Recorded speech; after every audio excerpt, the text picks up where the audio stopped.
शिक्षा मित्र थे, नियोजित शिक्षक थे, सबको हमने रेगुलर शिक्षक बनाया। इन सब चीज़ों को हम विभाग में मंगा के देखेंगे और योग को और फिजिकल को एक साथ जोड़ने की भी दिशा में हम काम कर रहे हैं। तो कुल मिला के इसकी संभावना तलाशेंगे और जो हो सकता है वो करें। नमस्कार, आप देखना शुरू कर चुके हैं लाइव सिटीज को। मेरा अभिषेक है। बिहार के शिक्षा मंत्री मिथिलेश तिवारी ने बड़ा ऐलान किया है। शिक्षकों को लेकर बड़ा ऐलान किया है, बहाली को लेकर बड़ा ऐलान किया है। साथ ही साथ आपको बता दें कि शारीरिक शिक्षकों को लेकर भी बड़ा ऐलान किया है। क्या कुछ कहा है वो आप सुनिए। देखिए, हमारे सभी फिजिकल टीचर थे, उनके मन में इस सरकार के प्रति एक आशा जगी है कि जो भी इनके मन में है वो यह सरकार करेगी। सरकार कर भी रही है।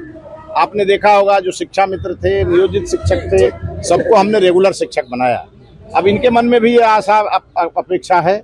अब इनकी बहाली जो हुई थी उसका नोटिफिकेशन क्या था, क्या शर्तें थी, इन सब चीज़ों को हम विभाग में मंगा के देखेंगे और जो हो सकता है इनकी आवश्यकता, हमारी मांग, ये दोनों को एक कसौटी पर रखेंगे और बिहार की शिक्षा व्यवस्था को उन्नत करने के लिए फिजिकल टीचर की आवश्यकता है भी बिहार में, और योग को और फिजिकल को एक साथ जोड़ने की भी दिशा में हम काम कर रहे हैं। तो कुल मिला के इसकी संभावना तलाशेंगे और जो हो सकता है वो करें।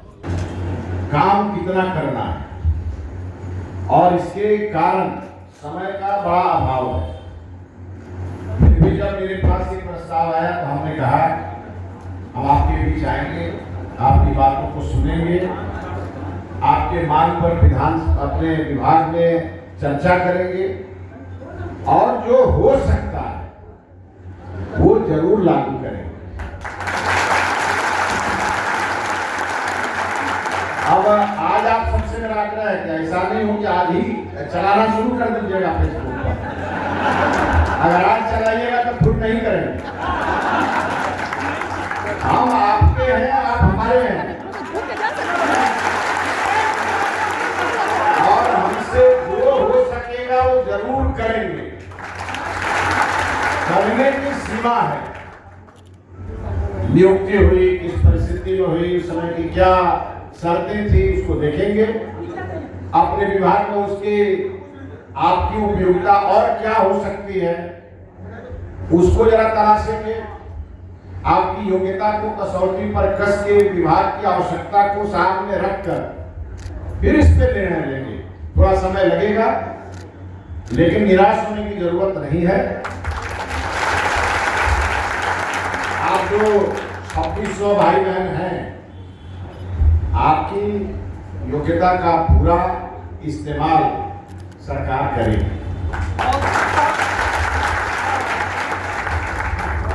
2005 के बाद से बिहार की शिक्षा व्यवस्था पटरी पर लौटी और ये मेरा मानना है कि पूरे देश में ही नहीं, विश्व के किसी भी स्थान पर आप जाएंगे और अगर हमारे भारतवर्ष का कोई भी व्यक्ति मिलेगा और उसे आप पूछेंगे कि ज्ञान की धरती पूरे देश में किसे कहा जाता है, वह व्यक्ति एकमात्र जवाब देगा, कहेगा बिहार को कहा जाता है।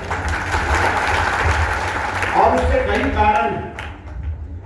प्रभु श्री राम ने जन्म लिया अयोध्या में, उत्तर प्रदेश में, और ज्ञान लिया बक्सर बिहार में। तो अगर आध्यात्मिक दृष्टि से भी देखेंगे तो बिहार ज्ञान की भूमि है। अगर इतिहास के पन्नों को अगर आप पलटेंगे तो नालंदा का वह स्थान दिखाई देगा जहां से विश्व की शिक्षा का संचालन हुआ करता। अगर आप धर्म के रूप में देखेंगे तो आपको बौद्ध और जैन धर्मों की पूरी हिस्ट्री आपके सामने होगी, तब ध्यान में आएगा कि कई धर्मों का प्रादुर्भाव भी इसी बिहार की धरती से हुआ। और इसके अलावा जब बाबू राजेंद्र प्रसाद को देखेंगे, उनके बारे में पढ़ेंगे तो आपको दिखेगा कि देश का प्रथम राष्ट्रपति वही व्यक्ति बना। मुझे इस बात का पूरा अनुभव है कि आज शिक्षा व्यवस्था कहां खड़ी है और उसे मुझे कहां ले जाना। और ये तब संभव होगा जब हम सब मिलके काम करेंगे। ये सड़क पर धरना प्रदर्शन करने से बिहार आगे नहीं बढ़ेगा। संघों के माध्यम से सरकार के खिलाफ टीका टिप्पणी करने से नहीं बढ़ेगा। हम भी एक छात्र थे, आज एक अभिभावक भी हैं। कभी शिक्षक भी थे और आज शिक्षा मंत्री भी हैं। कहा गया है ना कि जिसके पांव न फटे बेवाई वो क्या जाने भीड़ पर आए। आपका डर मुझे मालूम है, लेकिन परिस्थितियां हैं, कानून है, नियम है, इन सभी चीजों का आकलन करेंगे और आप घर में बैठ के जो काम आपको सरकार ने दिया है उसे आप तन्मयता से करते रहिए और इस बात का भरोसा रखिए कि आप ही के बीच का कोई व्यक्ति सरकार में बैठा है जो आपकी चिंता कर रहा है। आपके जो प्रदेश अध्यक्ष हैं वो पंचमुखी हनुमान मंदिर के पुजारी भी हैं बक्सर। मुझे यहां से कहा गया है कि मैं गोपालगंज वाला हूं, लेकिन मैं आपको बताऊं मैं बक्सर वाला भी हूं। गोपालगंज से मैं एमएलए जीता, मंत्री बना, बक्सर से मैं सांसद का चुनाव लड़ा और बक्सर तो पूरे बिहार का है, जहां विश्वामित्र जी की तपोभूमि हो, जहां बाबा रामेश्वर नाथ का गंगा मैया भी आगे रहेगा। मैं पूरा बिहार घूमता हूं और मुझे वो अपनी पीड़ा बताते हैं और आपकी पीड़ा को मैं समझता हूं।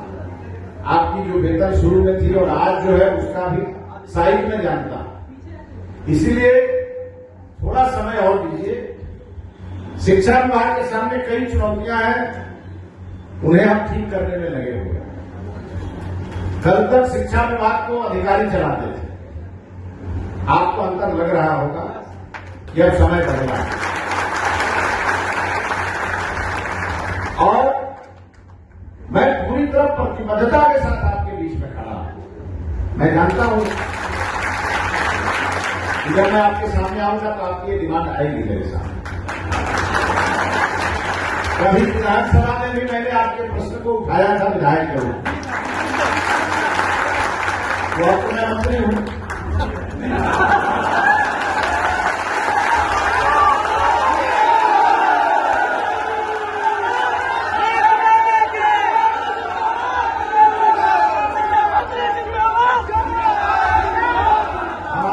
मुख्यमंत्री है वो भी बहुत गंभीर व्यक्ति हैं, दयालु हैं और बिहार को आगे बढ़ाने वाले हैं, इसीलिए उनका नाम सम्राट है। और वो चंद्रगुप्त के वंशज है और हम चाणक्य के वंशज हैं। अभी तो बिहार में जोड़ी पूरी हुई है, इसीलिए आप मान के चलिए कि पुराना भारत और पुराना बिहार लौट आया और इसलिए जितने आपके मन के अंदर आशा आकांक्षाएं हिलोर मार रही है वो हमारे दिल के पास बहुत आसानी से पहुंच रही है। इसलिए आप कभी से कहेंगे सरकार आपकी है, आप ही ने बनाया है और आप ही को संभालना है। आप इस सरकार के निर्माता हैं और इसीलिए थोड़ा विलंब हो भी जाए तो घबराना नहीं है। इंतजार लंबा होता है तो फल मीठा आता है। हम चर्चा करेंगे इस महीने के बाद के जो एजेंडे हैं उसमें इन सभी एजेंडों पर हम बात करने वाले। तो आपने सुना कि क्या कुछ कहा है बिहार के शिक्षा मंत्री मिथिलेश तिवारी ने, क्या कुछ कहा है आपने सुना है। बयान रही के साथ हमारे YouTube चैनल को सब्सक्राइब करिए। तो चला के धन्यवाद।